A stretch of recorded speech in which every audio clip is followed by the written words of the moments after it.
আসসালামু আলাইকুম, আমি কুদ্দুস খান। আমরা আজ কথা বলবো ব্যারিস্টার আব্দুর রাজ্জাক। উনি এক বিশিষ্ট আইনবিদ, অ্যাকচুয়ালি অ্যাটর্নি। বাংলাদেশে 10 জন অ্যাটর্নির মধ্যে একজন বলে ওনাকে গণ্য করা হয়। এছাড়া উনি ইসলামিক চিন্তাবিদ, ইসলামের উপরে ওনার অনেক রিসার্চ আছেন। তো আমরা কিছু ইসলামিক বিষয় নিয়ে আজ কথাবার্তা বলবো। আমি কুদ্দুস খান।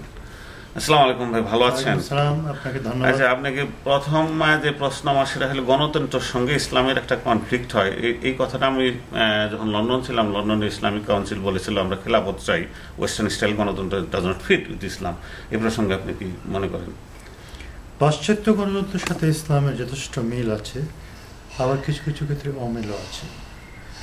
গণতন্ত্রকে যদি আপনি বলেন যে একটা জনগণের সরকার, নির্বাচিত সরকার, সেই ক্ষেত্রে ইসলামের সাথে এর কোনো কনফ্লিক্ট নেই। আল্লাহ রাসূল বলেছেন যে সে নারী হোক পুরুষ হোক, কোনো মানুষের এই সমাজে নেতৃত্ব দেওয়ার ক্ষমতা নেই যতক্ষণ পর্যন্ত না সে নির্বাচিত প্রতিনিধি হবে। রসুলের ইন্তেকালের পরে 4 জন খলিফা নির্বাচিত হলেন বলি আমরা। তখন ইলেকশন কমিশন ছিল, ওই নির্বাচনটা কি ইলেকশন কমিশন ছিল না, ব্যালট বক্স ছিল না, কোনো প্রতিদ্বন্দ্বী ছিল না, কিন্তু সেখানে হচ্ছে যে পরামর্শের ভিত্তিতে সেটা করা হয়েছে। এমনকি মহিলাদেরকে সুতরাং কথা হচ্ছে যে ইসলামী গণতন্ত্র যেটা হবে সেটা হবে একটা পার্লামেন্ট হবে, সেই পার্লামেন্ট জনগণের দ্বারা নির্বাচিত হবে, একটা কনস্টিটিউশন থাকবে। কনস্টিটিউশনে কিছু ব্যাপারে পার্লামেন্টের আইন প্রণয়নের ক্ষমতা থাকবে না। যেমন মনে করেন যে সেম সেক্স ম্যারেজ, এটা পার্লামেন্টে আইন পাস করতে পারবে না। সুদকে হালাল পার্লামেন্ট করতে পারবে না। এই কতগুলো ব্যাপার ছাড়া বাকি ব্যাপারে parliament will be free to লেজিসলেট। এটা ফান্ডামেন্টাল কোয়েশ্চেন আপনি রেজ করছেন। আমি ইন্টারেস্ট যেটা আর কি, যেমন আপনার হযরত মুহাম্মদের সময় ইন্টারেস্টেড, আবার শেক্সপিয়ার এটা সময় ইন্টারেস্টেড ডিফারেন্ট ছিল। কারণ শেক্সপিয়ার সময় বলা হতো, তার কিছু গল্প দেখা যায় যে যদি টাকা না দিতে পারে 1 পাউন্ড শরীরের রক্ত ওই মাংস কেটে নেবে, তার মানে হচ্ছে এই যে তাকে মেরে ফেলবে। এখন ইন্টারেস্ট রেটের সাথে এত কম, 5%, 10%, এই ইন্টারেস্ট রেটে আপনি বাধা কোথায় ইসলামের? কারণ ইন্টারেস্ট রেটটা তো ধরেন আপনি যদি টাকাটা 1000 টাকা আজকে রাখেন বা 5000 টাকা রাখেন, টাকাটা আস্তে আস্তে ডিভ্যালুয়েট হয়ে যায়। ডিভ্যালুয়েট হয়ে টাকাটা, যে টাকার পার্চেজিং ক্ষমতা কমে যায়। যদি আপনি ওই টাকাটা ওইভাবেই রাখেন, 10 বছর পরে দেখা যায় আপনার টাকার, যেমন বাংলাদেশে 22 বছরে 1000 গুণ বেশি আপনার হয়েছে, ইনফ্লেশন হয়েছে।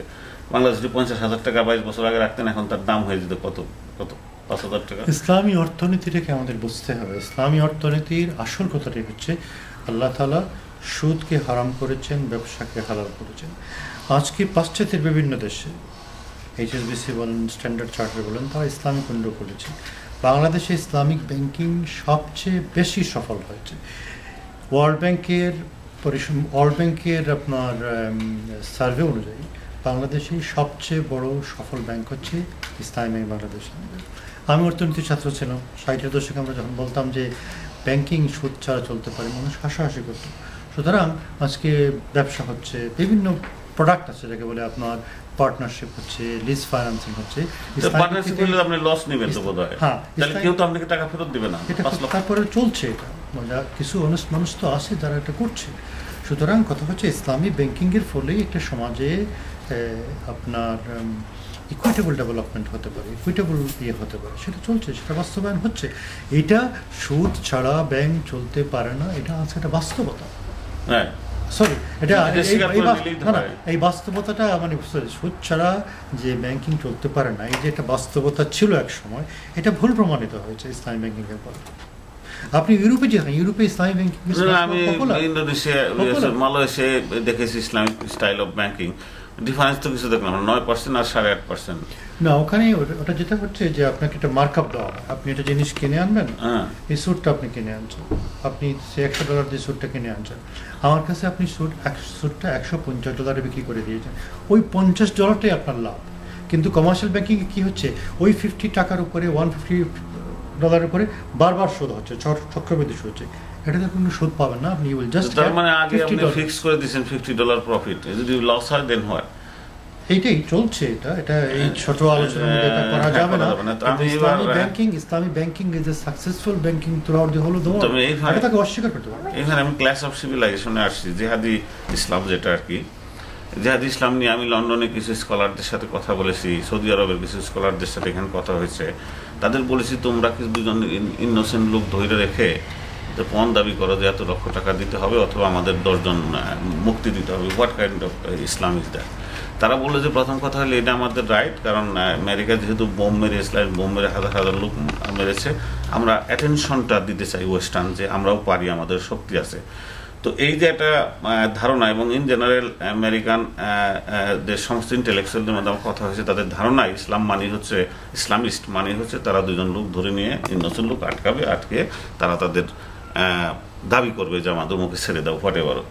এই ইসলামের এটি কোন কালচার ইসলামের? এটা 1948 সালে universal declaration of human rights হয়েছে ডিসেম্বর মাসে। এর থেকে 1400 বছর আগে রাসূলুল্লাহ সাল্লাল্লাহু আলাইহি সাল্লাম বিদায় হজে মানুষের অধিকারের কথা বলেছেন।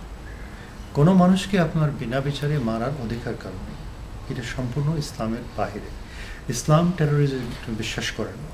সুতরাং ইসলাম শান্তিপূর্ণ উপায়ে সমস্যার সমাধান করতে চায়। মানুষের হিউম্যান রাইটস যেটা, যেমন আপনাকে আমি গুলি করে হত্যা করতে পারবো না, আপনি যদি কেউ অন্যায় করে থাকেন আপনাকে কোর্টে নিয়ে যেতে হবে, আপনার প্রকাশ্য বিচার হতে হবে, আপনার একজন আইনজীবী থাকবে যে আইনজীবী আপনাকে ডিফেন্ড করতে পারে না। কিন্তু সেই কথাটা আপনারা জোর দিয়ে বলেন না কেন? যখন নাকি এই ঘটনাগুলো বলছি, আপনার সামনেই বলছি, আমার সামনে আপনি একা বললে হোল, আমি এক্সপেক্ট করছিলাম সমস্ত মুসলিম বিশ্বে যারা স্কলার আছে তারা জয়েন্টলি একদম খুব জোরে বলবে যে this is not Islam, bin Laden যেটা করছে ইসলাম না। আপনি জানেন যে বাংলাদেশে 2005 সালে বম্বিং হয়েছিল, সারা বাংলাদেশের 54 মিলিয়ন পিপল সবাই মিলে এটা বলছে এটা টেরোরিজম। সব মসজিদ থেকে বায়তুল মোকাররম থেকে শুরু করে এখানে গ্রাম পর্যন্ত সব মসজিদের ইমামরা যেটা বলছেন যে ওরা যেটা করছে এটা ইসলাম নয়, ইসলামের সাথে প্যালেস্টাইন লিবারেশন সম্পর্কিত। আর্মি প্যালেস্টাইন যে লিবারেট করতে চায়, here you have to make a distinction between liberation, যেমন আমরা বাংলাদেশের স্বাধীনতা যারা সংগ্রাম করেছে, প্যালেস্টাইনের স্বাধীনতা যারা সংগ্রাম করছে, স্বাধীনতা সংগ্রামী যারা, তারা তো একটা টার্গেট করে নেয় যে একটা দেশের এস্টাবলিশড আর্মির সাথে তারা যুদ্ধ করে। কিন্তু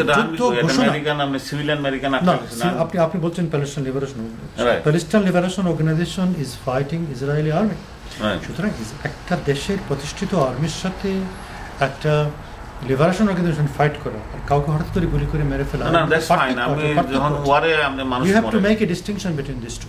কিন্তু ওরা তাহলে ইনোসেন্ট লোকজন, মাঝে মাঝে প্যালেস্টাইনের যে বিভিন্ন গ্রুপ আছে ইনোসেন্ট লোকজন, সাংবাদিক আমি জানি একজন সাংবাদিক, আমি ব্যক্তিগতভাবে চিন্তা, উনি গিয়েছিলেন প্যালেস্টাইন কস্টটাকে আমেরিকান জনগণের কাছে নিয়ে আসার জন্য। যেমন ইয়েতে আমি ভুলে গেছি, ওই ওয়াল স্ট্রিট জার্নাল এক সাংবাদিক মারা গেলেন আর কি ইয়েতে পাকিস্তানে, উনি গিয়েছিলেন যে আমেরিকান জনগণের কাছে যে কস্টটা তুলে আনার জন্য, কিন্তু তাকে মরতে হয়েছে। তাহলে হোয়াট ইজ ইট?